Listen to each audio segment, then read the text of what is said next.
Voilà, c'est un plaisir de vous savoir que vous êtes là en train de nous suivre, chers compatriotes, chers Congolais, internautes de partout où vous nous suivez.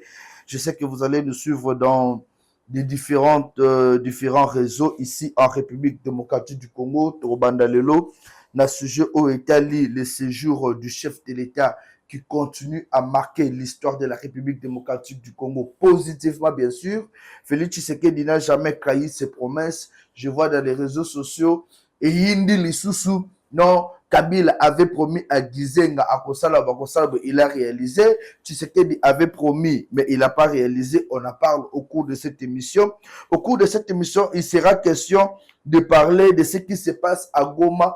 Bah, rebelle, bah, M23, que vous, les Congolais rêveurs, au Bozobe Gabango, le Kola, sauveur, ils ont chassé tous les Congolais au Bazaye Kosala, Nasunas, bah, Bengani Bango, pour installer les Rwandais. Rwandais bakomi kosa na Sonas, on en parle au cours de cette émission. Au cours de cette émission, il sera aussi question de parler des FARDC qui continuent à recevoir Congolais au Bakende qui pas M23 et belé bakomi kozonga na armée na biso. Au cours de cette émission, vous allez suivre les images de ni Congolais na bazolo que ils étaient exposés bazo sala bango makambo oyo, ils pourraient jamais imaginer. Alors ça fait mal. Et au cours de cette émission, on a chité une vidéo où on parlait de Mobutu, l'importance et la décision au Mobutu Azwaka pour renverser le pouvoir de Kasavubu et enfin tout ya dollar et kiti mais bilo que zo kitate dollar est commis lobby bazum sangai est commis na 25. Nabutu, quelque part ici dans la ville province de Kinshasa, to keto fout en bon, bazom c'est de changer à 25. Na posa collé là. Un mot est $5 et kiti, mais un mot tel n'est bon les autres qui na maboko, ça fait mal. Vous allez suivre au cours de cette émission le ministre de l'économie, moi Namboka Mukoko Sambandenin Azobe Talisolo, ya Makambouana. Alors, comme d'habitude, on commence par les vidéos. Et ça, système Sika, je pense que ça m'aide à évoluer. Je vous propose seulement 2 vidéos. Vidéo Liboso et les vidéos au Bozolanda. Comment est-ce que FARDC bazo continuer koyamba ba M23 oyo bazongi na kati ya armée régulière ba comprendre que les M23 sont des voleurs, des menteurs, ba Congolais na bazongi pour combattre aux côtés des FARDC pour na kobenga na ba Rwandais na mboka na biso. Et la seconde vidéo, ezali vidéo au Bozali Kolanda, il y a ministre na biso ya économie au azali ko faire le point bien sûr sur ce qui concerne Makambouya évolution, comment est-ce que tu as $, et Kiti, réunion Mounen au Basala qui c'est là pour le bien de la population. Suivez ces 2 vidéos et puis je rentre pour cette fois-là parler de ce qui concerne la République démocratique du Congo et vous expliquer même toutes ces vidéos. Ensuite. Mie nilikuwa kwa M23, ilikuwa kitu moja haikuweza kutufurahisha na shie, bali tukamata kubeba kupenda yabo, si peke hatukupenda. Lakini tunafika kule tunakutana mateso njo mateso, fimbo njo fimbo, chakula hakuna chakula, mavazi hakuna mavazi, tukabakia saa vile manyama za pori. Banatuambia kila mara batatupatia mshahara, me hakuna mshahara. Kisha banageuka banasema ile gouvernement na njo yetawalipa mshahara yenu, na kutuonesha kama bao njo banakuya badirisha. Shi tukaona haitawezekana na tukafikia kwa hatua ya kukufa sana. Bamingi balikufa, baliua watu. Ukisimama unakunywa mai banakupiga masasi unakufa. Ukisema unaangalia huko pembeni banakupiga masasi. Njo ilikuwa mshahara yetu kule, kutupiga masasi, kutuua. Banaua bakongomani bamingi, bale banasema banakuya baforme na bako banaua njo watu. Joshi tukaona hakuna gizi tutatumika na bale watu, tukakwepa kubakimbia. Lakini ndezi ambia bengine bebali bakia kule bajikaze barudie bafukuye huko ku gouvernement njo babetu na njo mama yetu. Kule hakuna kitu, batendelea tu kusumbuka kule bure. Na hivi nawaza bengine bote batezi nisikia banayua kama mie niko policier na njoo vile balinifungaka, na barudie na basoda bengine bote barudie bakuye tufanye kazi ya nchi yetu ile kule kwebako hakuna kitu kule. Ndio kwa maana mie na felicite kwanza gouvernement yetu kuendelea kutuchukua, banatuvalisha mzuri. Kwanza bangalie gizi mimi navala, mimi ni kwa saa mbuti kule deja. Me banatuuzia manguo, banatuuzia na maviato, vyote banatupatia, tunakula mzuri. Na kwanza kama baliangalia kanza mese yetu iko sawa bazungu, tunakula mzuri kabisa. Na mimi nawazia haya kwa njoo mwisho gouvernement endelea kufanya vingine. Na kuna wengi wanawazia sasa wakirudia hawatarudia mu madroits. Kwanza mimi niko nawaambia dossier yangu balishaanza itrete juu ya nipate franka yangu, mshahara yangu. Na kwanza petetre batezi nibeba ku mwimu chana, banambia batezi nipitisha ku biro kwenda kamata franka yangu. Na hapa benzetu bebako kule bajue deja kama tulisha kuwa tayari kwa kila kitu huku, hakuna problème huku. Tunashukuru sana gouvernement yetu. Premièrement, je remercie au gouvernement de nous avoir accueillis bien, parce que lorsque j'étais dans la forêt, j'étais comme un animal, parce que je vivais comme un primate. Il n'y avait pas des habits, il n'y avait pas de salaire, il n'y avait même à manger, c'est difficile. C'est pour cette raison que j'ai vu que je ne peux pas rester pour souffrir, pour rester simplement comme ça. Et puis j'ai trouvé encore une maladie qu'on appelle le rhumatisme à cause d'humidité, parce que nous ne dormions pas même dans des maisons. Nous restons simplement dans la forêt comme ça, dans des trous qu'on appelle des trachées.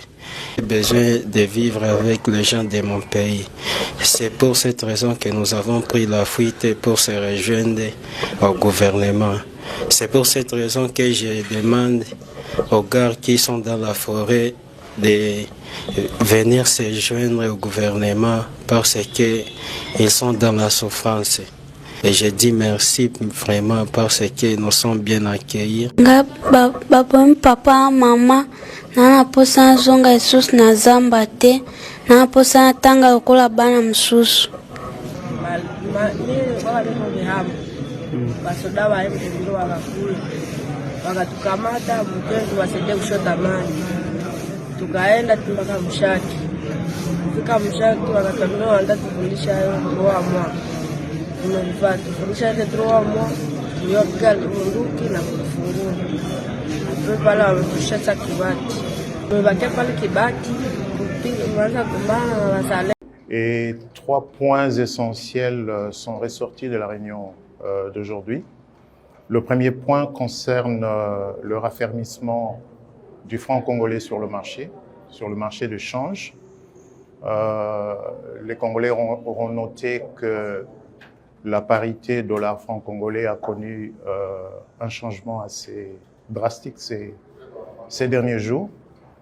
Ce changement résulte de la bonne coordination entre la Banque centrale et le gouvernement, c'est-à-dire le volet monétaire, la Banque centrale ayant procédé à un ajustement du niveau de réserve obligatoire, et le gouvernement ayant continué à resserrer le budget, mais aussi avec les échéances fiscales, ce qui a donc permis de faire en sorte que le franc congolais s'est raffermi. Ce n'est donc pas ce que le Congolais vive, n'est pas le résultat d'un hasard. C'est pas quelque chose de, je sais pas quoi.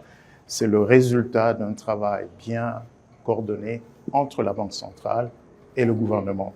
Et il est question pour le moment de renforcer ce mouvement de manière à ce que le taux de change retrouve des niveaux que nous considérons comme étant compatibles avec l'activité économique. Donc ça, c'est le premier point.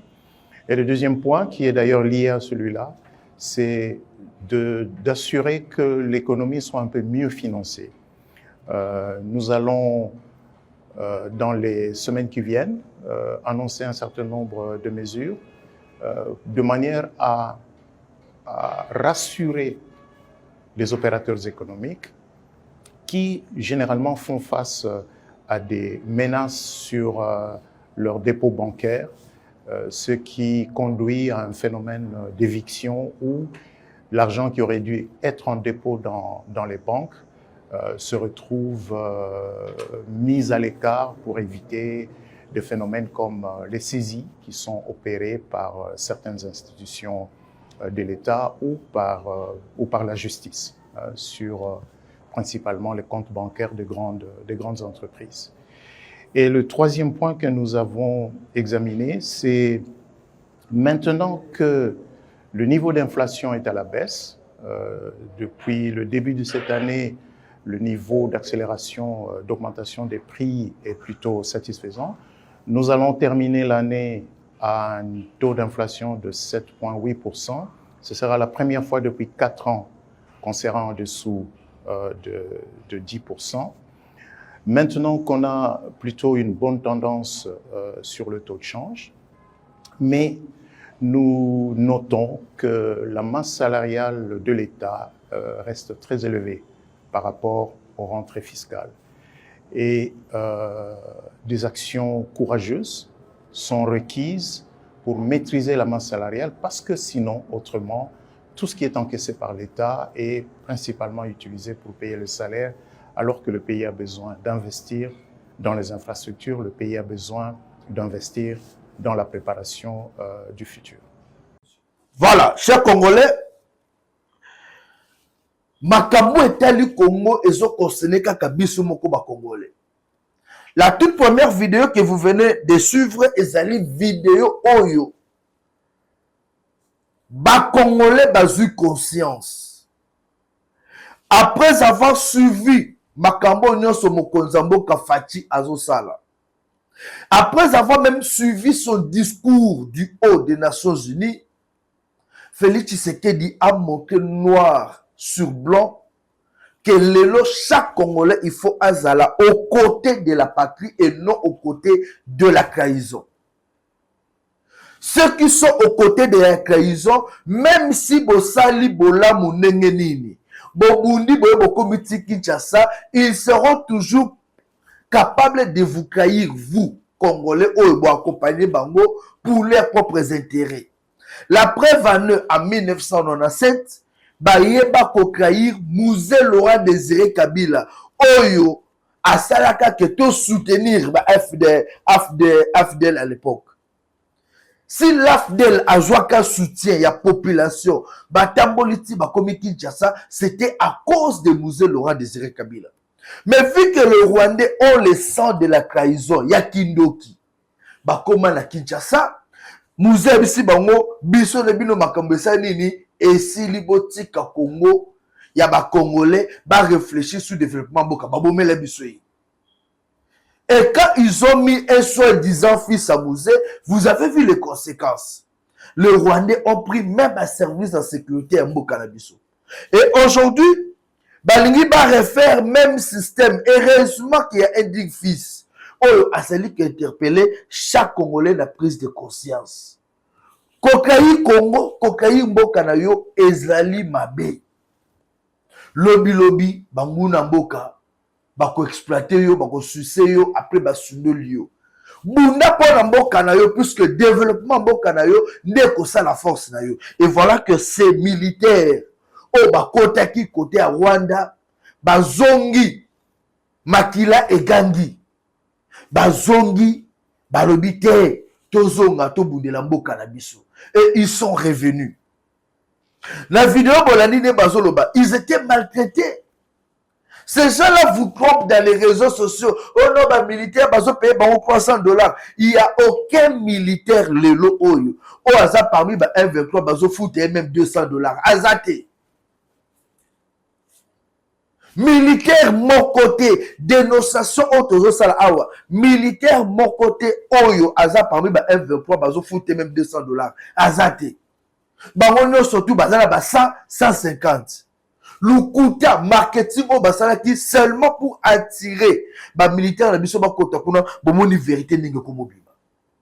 Ces gens Baya quitté pour la relaxa bolingo envers nous les Congolais. Ils sont venus pour tuer les Congolais. Il y a moi bazo massacrer batna est, il y a moi bazo mona ke bazo lukaba salango tina Kinshasa. Heureusement, conscience c'est comme aux la Congolais. Voilà pourquoi je dis yo Congolais ozo rêver na nous. Yo Congolais ozo na nous na ba réseaux sociaux, tu es encore là en train de parler de Nanga.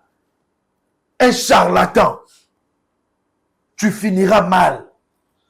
Puisque Nang aussi va finir mal, très bientôt là.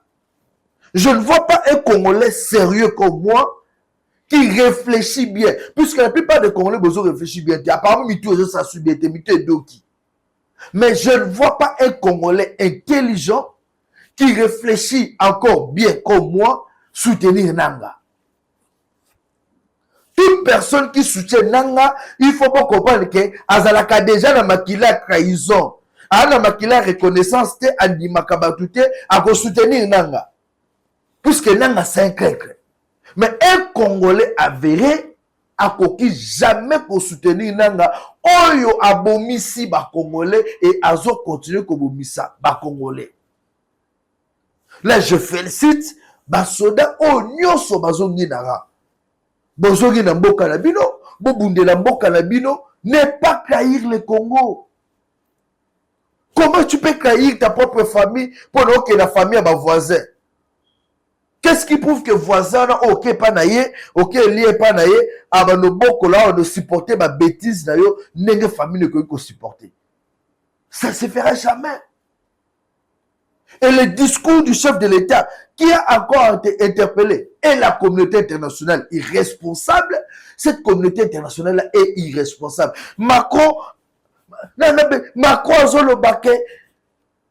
organisé conférence en octobre, conférence en juillet. Félix Tshisekedi a bouillé à Kango suite à son agenda.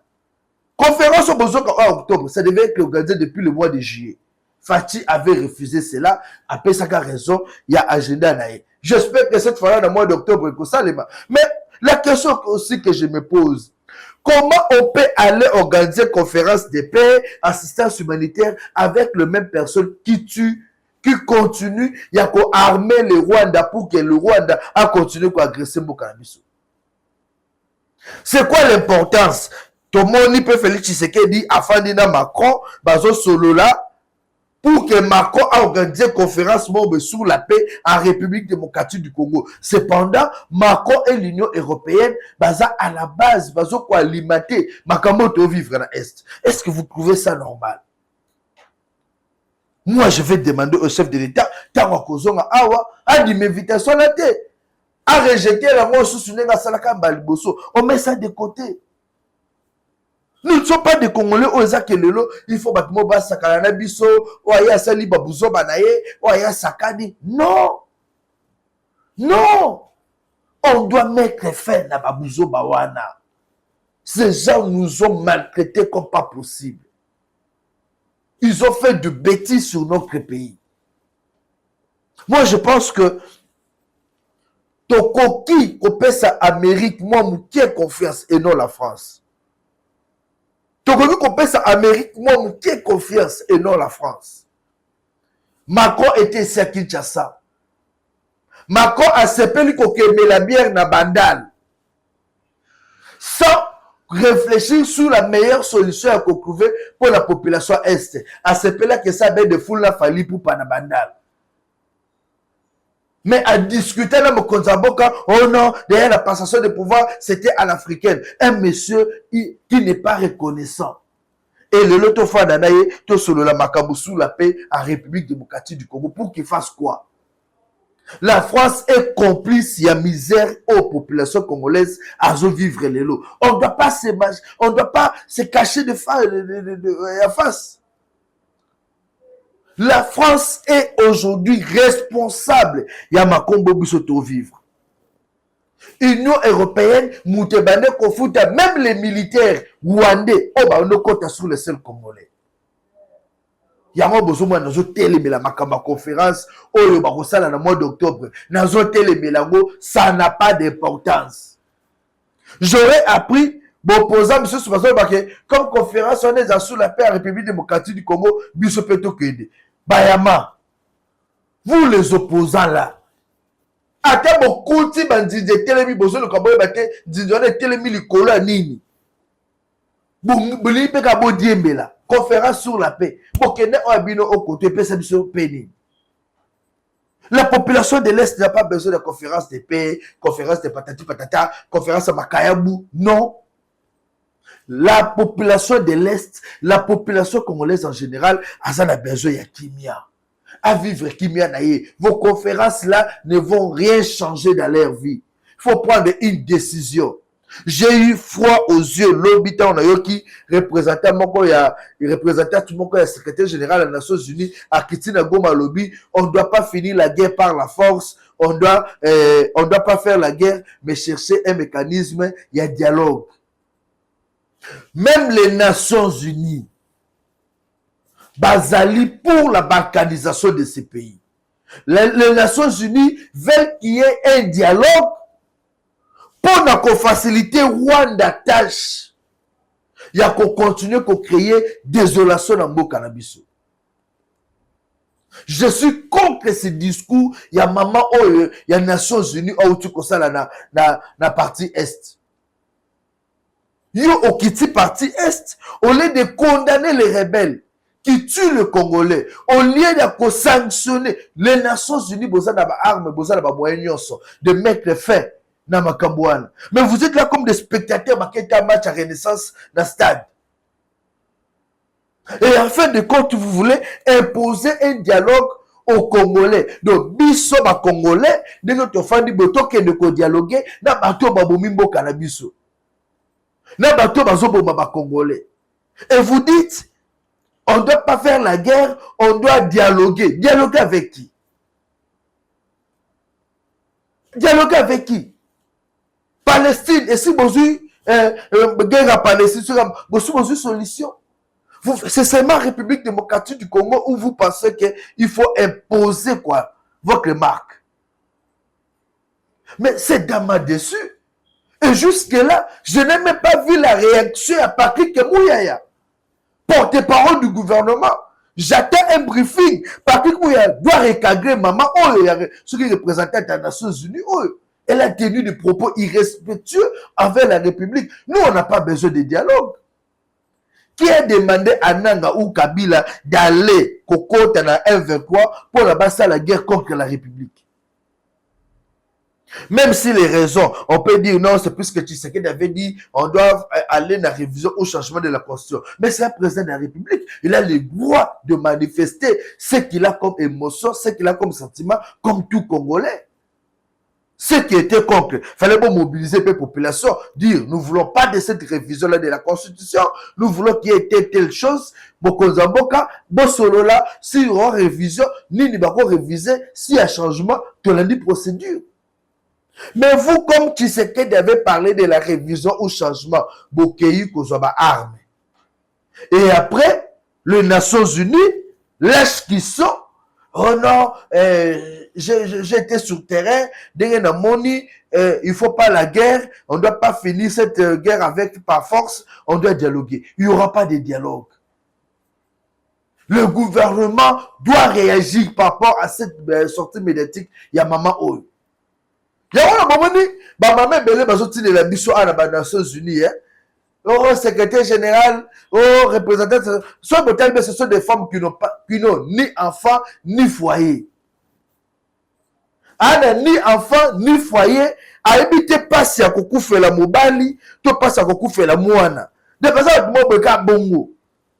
Ya mwana era okita na Congo, bazo teni ba propos moko comme s'ils étaient dans la brousse, comme si bazaki, batmo quoi. Chers Congolais, ne nous laissons pas manipuler par ces gens. La paix dans l'Est, il faut qu'il y ait justice. Nanga, tu te fais appeler Congolais. Aux gens qui ont armes, on ne sait pas tes motivations. Puisque si tu vas dire la motivation, c'est la mauvaise gérance du pays, il y a des opposants partout ici dans le monde. C'est-à-dire tous les opposants au bazar qui dirigent le pays, ils doivent prendre les armes. C'est-à-dire nous aurons des guerres dans tous les pays. Ça, c'est quelle réflexion? qui zengi ya nanga azopesa biso comme alibi. Dire aux armes, puisqu'il y a des tribalismes au pays, puisque le pays est mal géré, quelle est cette population-là ou cette nation-là au Somona, badbake bazuba armes, puisque soi-disant il y a les tribalismes. Cependant, les assemblées, cependant, les institutions, elles sont dirigées par la province Nyonso. C'est que cupide. Nyangaza maye l'été, azali bata, zoba. Et voilà que le lot, même des personnes ne pouvaient pas venir donner une leçon.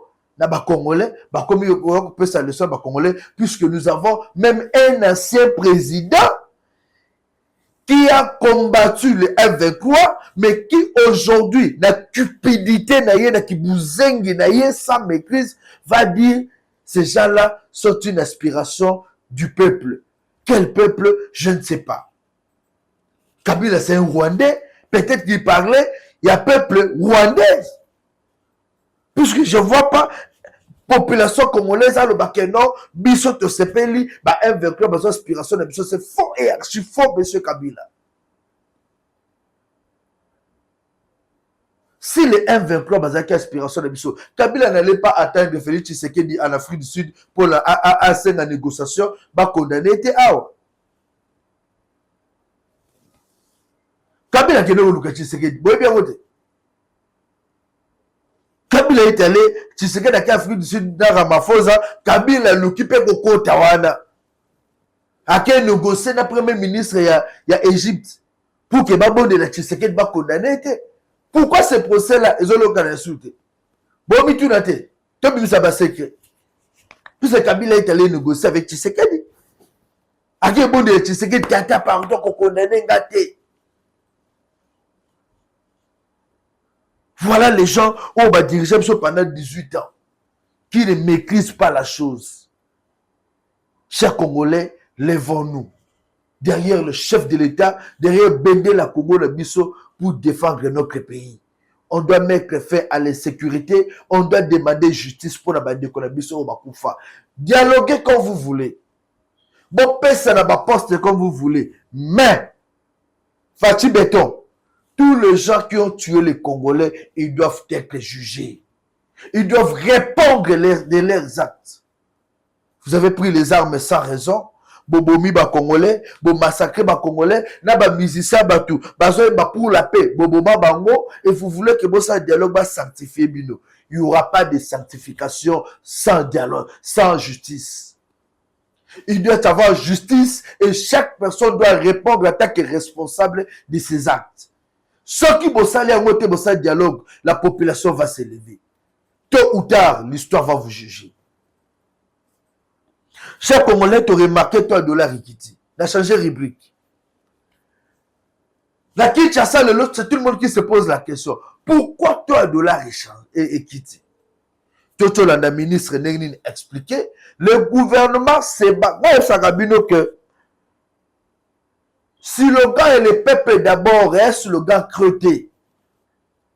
Tshisekedi a pris le pouvoir. Et le cola aucun coup un zongo comme dans le toboka. Dans le comment comme Matine n'est pas ma voisin. Tu dois avoir le temps, il y a kozongi sa ba limite, il y a kobongisa, il y a kochano surtout dans zela pour que même le voisin te respecte. Tu sais que d'ailleurs kuti moka le cola fulu. Adulte moko blabane ko diriger moka oyo na nenge na ye na nenga bosoto ya salité. Il fallait un autre adulte intelligent à son pouvoir, à son sangon na bopeto, à son sangon na ogre. Et l'adulte intelligent aujourd'hui, c'est Félix Tshisekedi.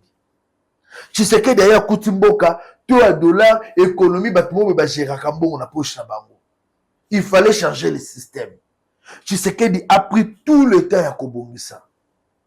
Abandi Kobunda, Abundi, le lot au moniteur de l'air comme Okita.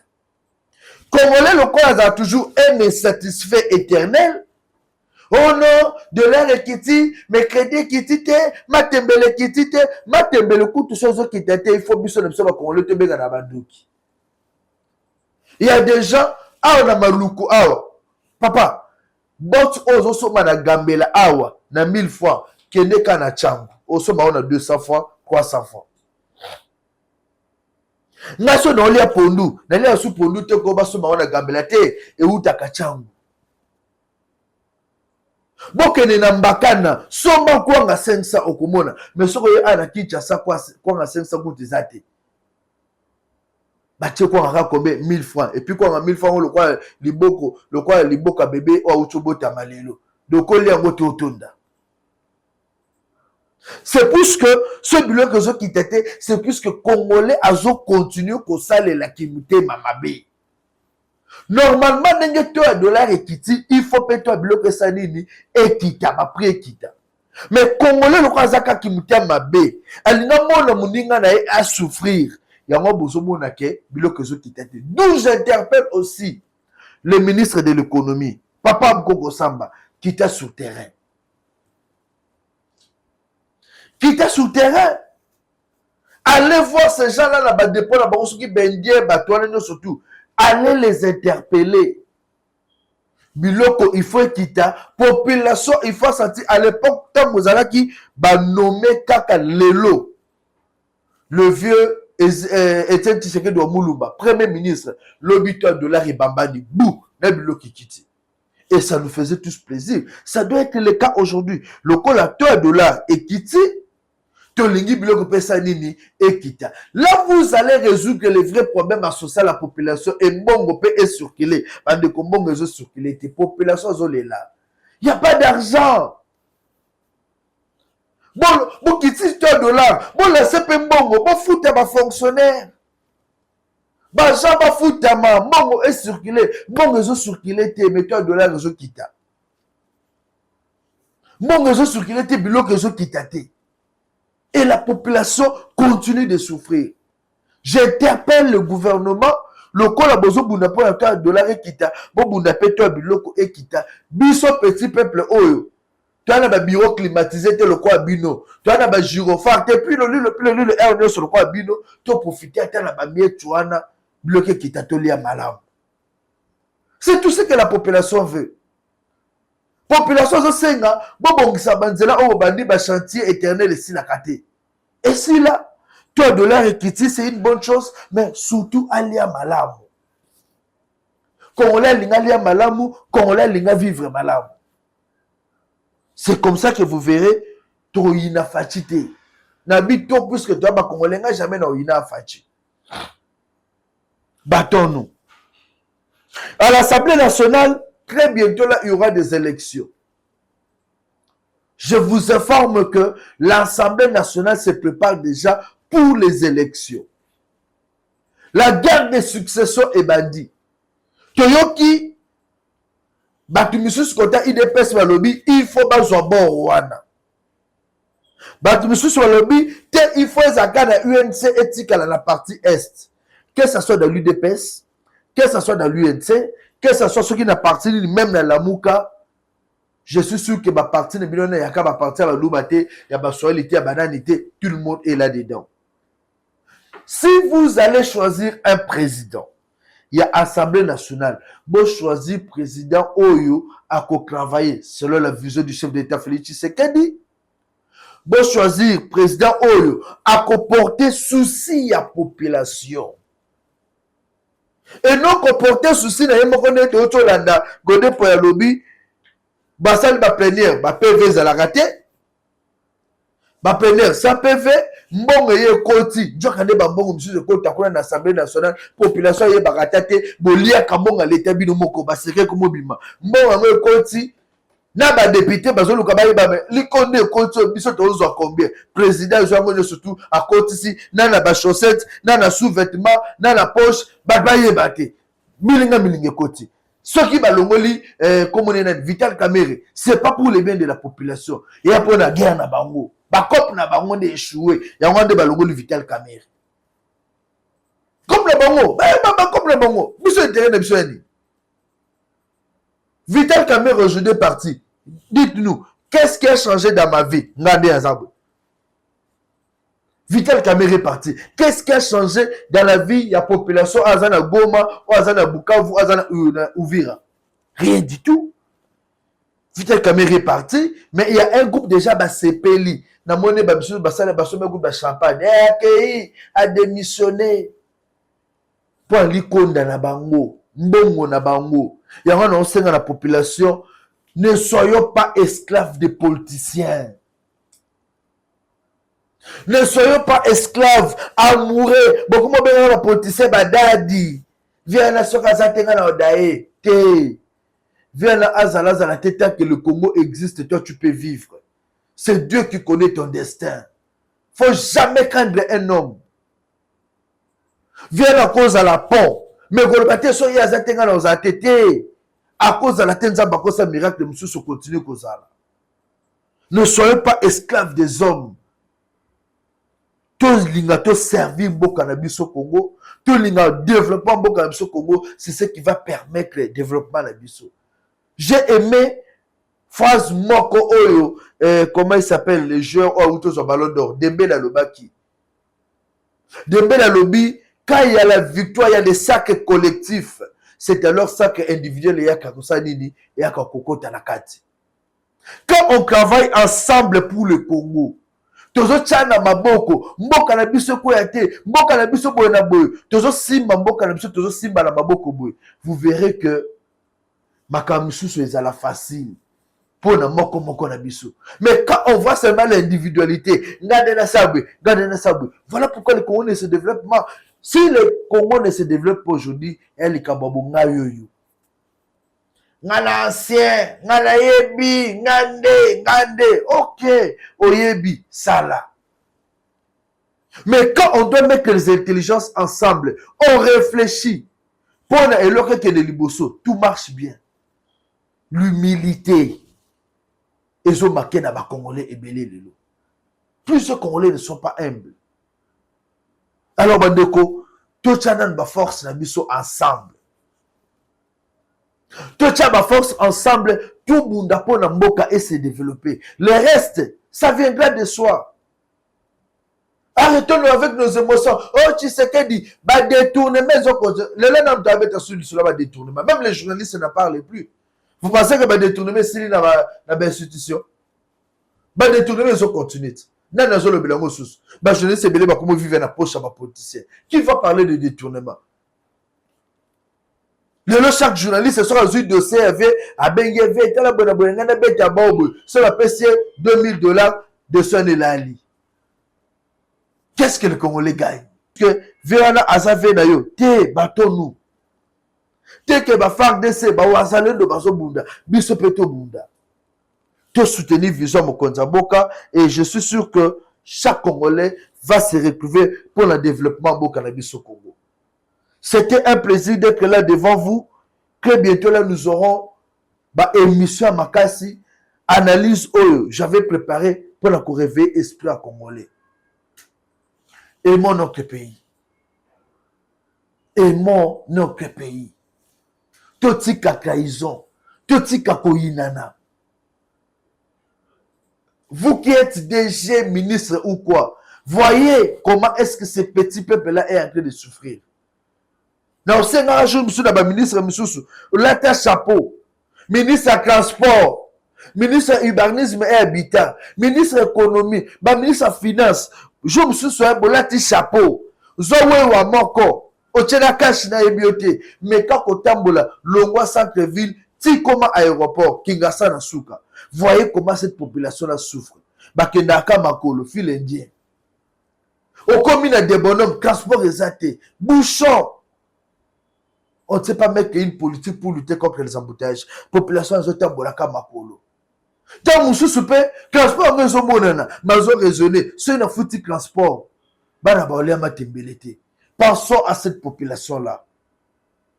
Pour travailler, pour que la population se retrouve à Tanelo Kambuki.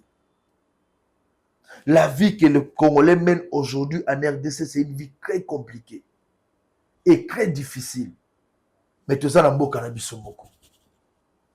Tout ça, c'est un beau cannabis moko, mais nous sommes en train de souffrir sérieusement. Il est temps que les choses puissent changer. Il est temps que le peuple profite. Il y a richesse en Boka.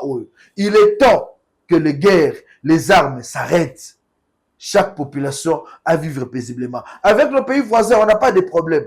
Que le Rwanda arrête d'agresser la République démocratique du Congo et ses frères des Ougandais. Un grand merci à vous tous qui nous avez suivis. Je suis sûr que nous allons retrouver très prochainement avec les autres numéros. Et j'appelle la population à Goma à s'élever. Bande Koboza na Sonas. Le Rwandais ne peut pas venir vous chasser, vous imposer les choses dans votre propre pays. Non! Nanga, si tu es un Congolais, c'est maintenant qu'on doit te voir défendre les Congolais devant cette situation qui se passe dans Sonas. C'est une situation que je dénonce avec la dernière énergie. Nanga, si tu es un Congolais, lève-toi comme Congolais. Loba na ba Rwandais wana, botika ba Congolais au besoin travailler na Sonas. Ils sont venus, ils nous ont trouvé dans notre pays. Sinon, chers Congolais, levez-vous. Bon marché. On ne peut pas accepter que Congolais qui moussane na Sonas, alors ça moussala, bon bengane pour engager un Congolais, pour engager un Rwandais, et Congolais a comme sans emploi, chômeur, famine et souffrir. Jamais dans notre pays. Nous ne sommes pas des esclaves de Rwandais.